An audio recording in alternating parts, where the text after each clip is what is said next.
So, we will continue the discussion on the clinical trials. In the last module, I have discussed that what is the basis for clinical trials, what is the relevance of the clinical trials in the overall context of the biomaterials development and in the context of biomaterials research.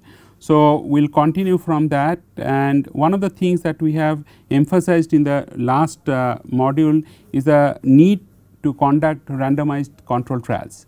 And there are three pillars in the randomized control trials. These are randomization, allocation concealment, and third one is the blinding. Each of these concepts were also discussed with sufficient details in the last module.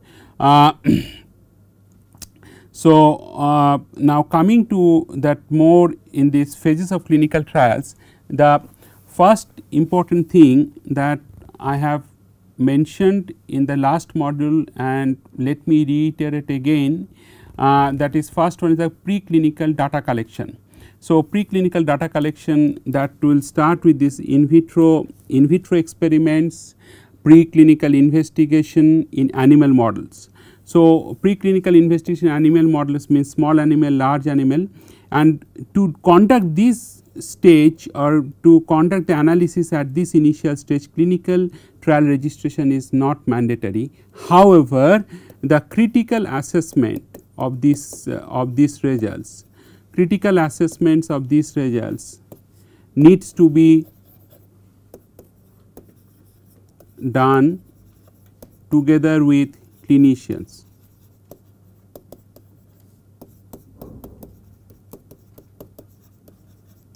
Now, to substantiate this point further, what I want to say is that for example, for any materials or any implants which are to be used for orthopedic applications.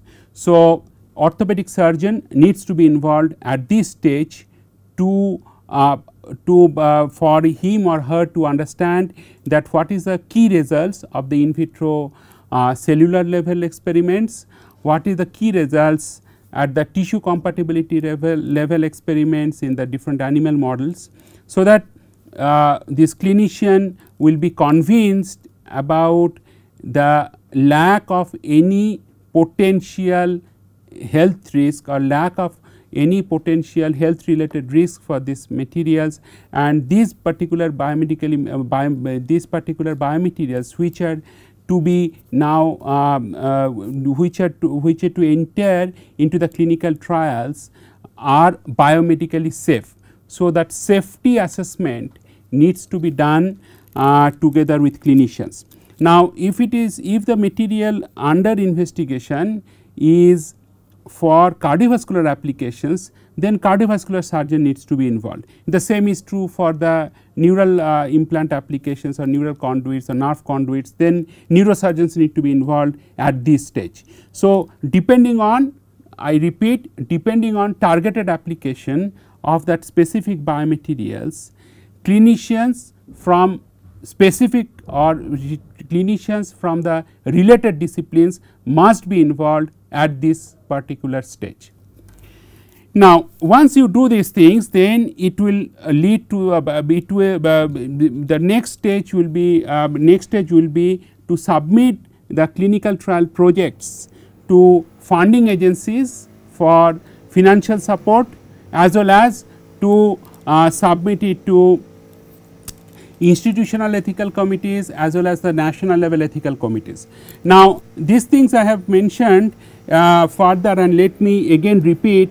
So, typically in the context of the biomaterial, it is typically known as that first in man studies. Okay.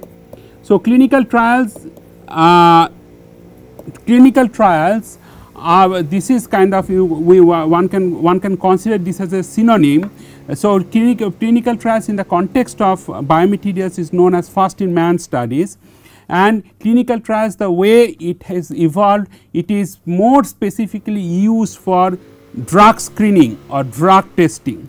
So, clinical trials are essentially all the protocols, all the phases of the clinical trials are defined with respect to drug trials or drug screening. So, for any doctor, the clinical trial, the moment you say clinical trial, that means that it is essentially meant for drug trials or drug screening. Okay. Now, the other things from I am taking the discussion further, or I am trying to extend the discussion further from the last module. So, what I said that after all this assessment is done, preclinical data assessment, then clinical trial proposal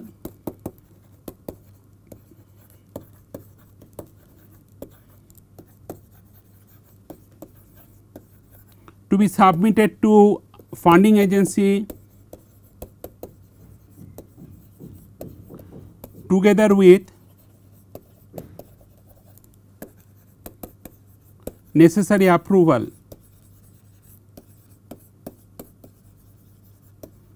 from ethical bodies. So, these ethical bodies, if it is to be single central limited clinical trials, then it is to be only one hospitals where the clinical trial is to be done. If it is multicentric, multiple hospitals there, then ethical committees of individual institutions need to be sought and they need to be compiled together, and then this is to be submitted further for the national level ethical committee, and then all the approvals together with this proposal is to be submitted to funding agency for financial support. Okay. Now, clinical trials theoretically can be divided into 4 phases: phase 1, phase 2, phase 3 and phase 4. Phase 1 is the initial safety investigation and evaluating doses ranges.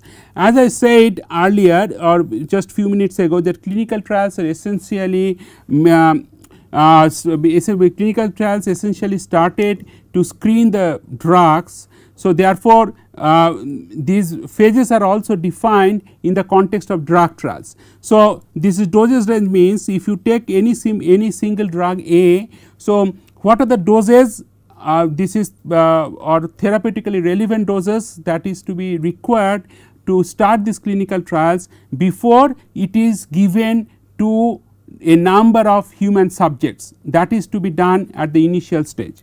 So, initial safety investigation certainly does not require a large number of human patients or human subjects, but certainly very limited number which may give you statistically relevant results. So, here comes the importance of the involvement of biostatistician in the clinical trials. So, any clinical trial study needs to be, or any research team which will conduct the clinical trials must involve biostatisticians, because statistical relevance or statistical significance of the patient's outcome results need to be analyzed with the help of the biostatisticians. So, as I said, the number of human subjects to be just appropriate or to be minimal in number, but at the same time that minimum number of human subjects should give statistically significant or statistically significant results. So, therefore, I have emphasized this part here again. Second one, so now once the phase 1 study is done, then phase 2 study can be initiated or can be planned, and phase 2 study involve initial efficacy investigation and further safety assessment.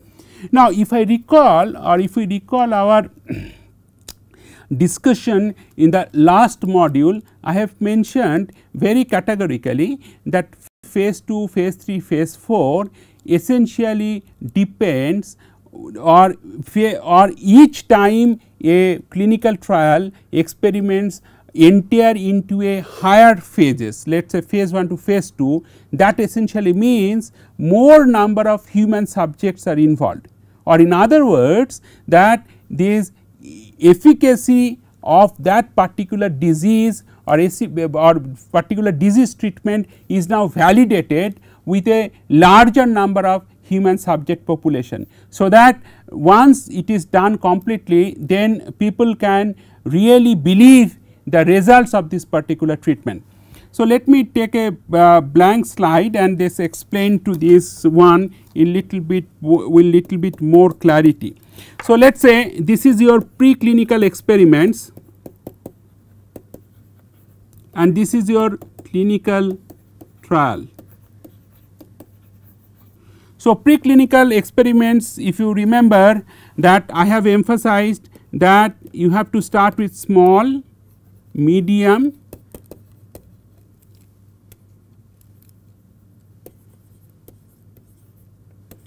and large animal model.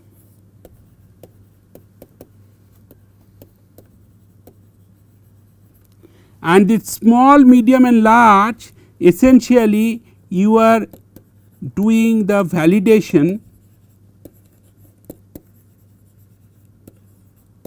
of lower level animal experiments.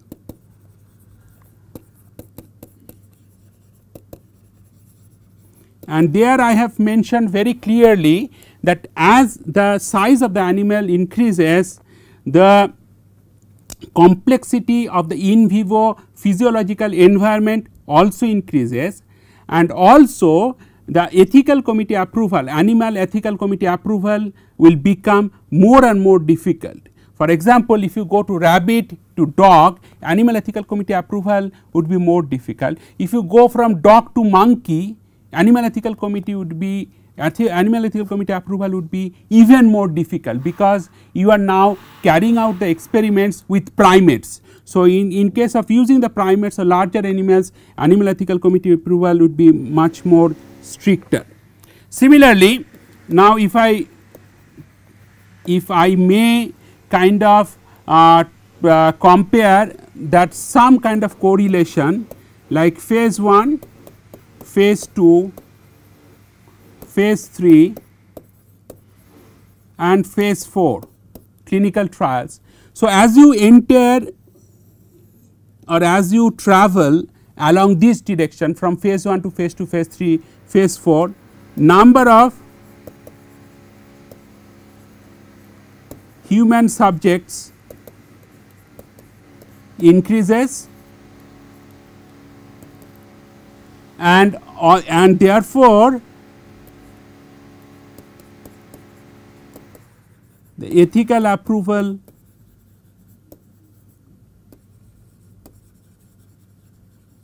becomes more and more difficult.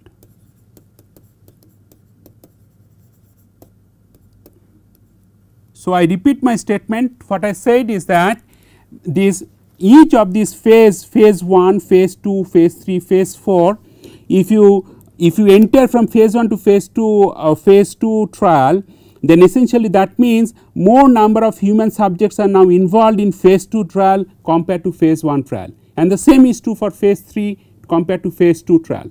Now, if any clinical trial involves only the phase 1 trial, the ethical committee's approval is absolutely necessary, but it may be little bit less strict or less difficult compared to the case when one is planning to conduct clinical trials up to phase 3. So, first of all, one has to conduct first phase 1 trial completed, then they have to take approval for the phase 2 trial based on the satisfactory outcome of the phase 1 trials from the patients who participated in the phase 1 trial. Now, same is true for if you enter to phase 3 trial or phase 4 trial. So, I hope I have kind of made this point relatively clear to you, that what is the rationale for going from 1 to 2 from one phase to another phase of clinical trials. So, let me go back to this discussion further. Now, I have mentioned that rationale for going from one to another phase. So, phase 3 essentially means extensive exploration of efficacy and safety in a larger population. So, if your phase 1 trial involves let us say 10 patients, phase 2 trial should involve 50 patients, phase 3 trial should involve maybe 100 patients or 150 patients. And phase 4, it involves post market evaluation of the drug, like already drug is marketed in the real world, and then how these drugs are kind of used by the people in the society and what is their health conditions and how certain diseases are now treated in a much better manner compared to the earlier one. So, all those evaluation needs to be done in phase 4, but normally most of the clinical trials are done up to phase 2 or in some cases it goes to phase 3 trial. So, once the phase 3 trial is done and then clinical efficacy or clinical safety, earlier you have done just biomedical safety in the preclinical stage in the animal models. Now, you are conducting clinical trials, you are essentially assessing clinical safety or clinical efficacy of that particular drug or of that particular implant to treat certain human diseases. And once that is completed, then this implant can be commercialized through some biomedical entrepreneur or certain orthopedic device companies or other device manufacturing companies. Now, before I complete this this discussion on these clinical trials, let me give you some examples of that how to design this kind of clinical trial study. So, this is with respect to one dental implant for prosthodontics.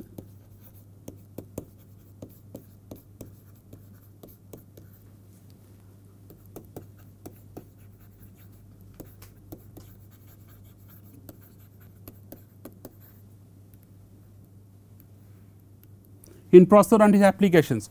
So, as I said that it is a common thing about, or it is generally recommended always to conduct the clinical trials following these randomized control trials and according to the consort guidelines, which I have mentioned in the last module. So, stage number 1 or not phase 1, it is stage 1. Phase 1 of this stage 1 is that ethical clearance from institutional review board, and if it is a for dental applications, when the implant is not inside or not implant, when the implant does not go well inside the body, but it stays at the external side of the human, like in the tooth, let us say in the case of tooth replacement or the dental implants. So, there stricter clearance from the institutional review board is sought to get the clinical trial registration.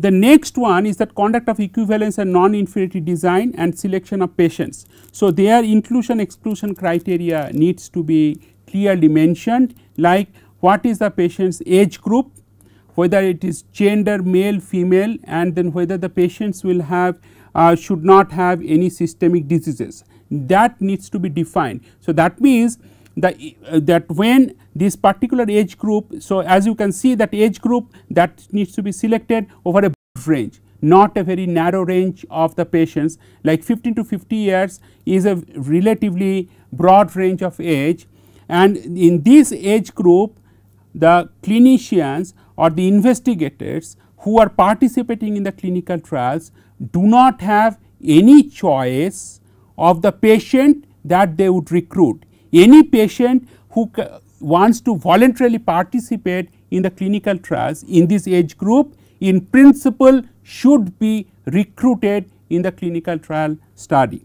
And as per the gender also, there should not be any bias. Now, all these biases would be ensured if one follows randomized control trials, because if you remember in the randomized control trial the 3 pillars are there. One is called randomization, second one is that called allocation concealment, and third one is called blindness. So, once these 3 concepts are in place, or when these 3 things are followed very critically, then all these other things would be taken care. Then in the particularly for prosthodontic treatment, one can have additional criteria that the patient who is recruited in this study, there should be at least one or two tooth that should be absent bilaterally in maxilla or mandible, and then the patient's outcome or the success for the clinical trials needs to be quantified, needs to be defined either quantitatively or qualitatively. In often most of the clinical trials, people do people put lot of effects, people put substantial efforts to qualitatively evaluate the outcome results rather than quantitative. But as the field has progressed over last few decades, these particular materials for biomedical applications, people start using more quantitative tools to estimate the efficacy of the clinical trials or to quantify the efficacy of the clinical trials.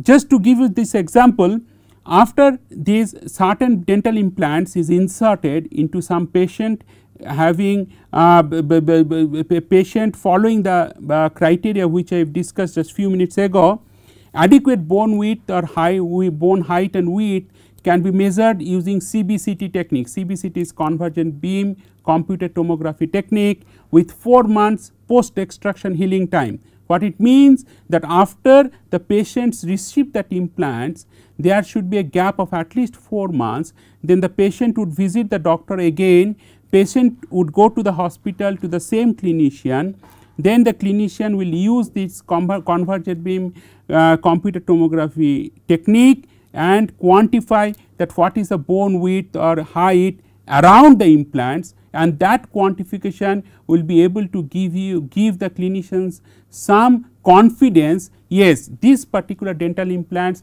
which were implanted in this particular patient provide satisfactory results. The other things that I have mentioned towards this end of the slide is that adequate sample size calculation. Here sample size means it is not a typical material science sample size, but it is in the context of human subjects again. Now, sample size for a power of 90, this is like typical language they use, clinicians they use, like 46 patients that needs to be recruited in this single centric clinical trial experiment, clinical trials. Now, considering 15% dropouts, what is the meaning of 15% dropouts? Like you start with 50 patients and you expect all the 50 patients need to go through all the advice, suggestions and need to undergo all the investigations as laid down in the clinical trials. But it may so happen that 15% of the initially recruited patients would decide that they would not undergo all the clinical follow up or all other clinical testing that is required or that is suggested in the clinical trial study design. So, if those dropout cases, even if those dropouts, those patients they will drop out from this clinical trial study, it is the moral responsibility for the clinicians to follow up those patients, so that once they have received that particular implant, that does not cause any undesired or any any undesired effect in the patients as far as the patient's health status is concerned, and that should not be clinically significant.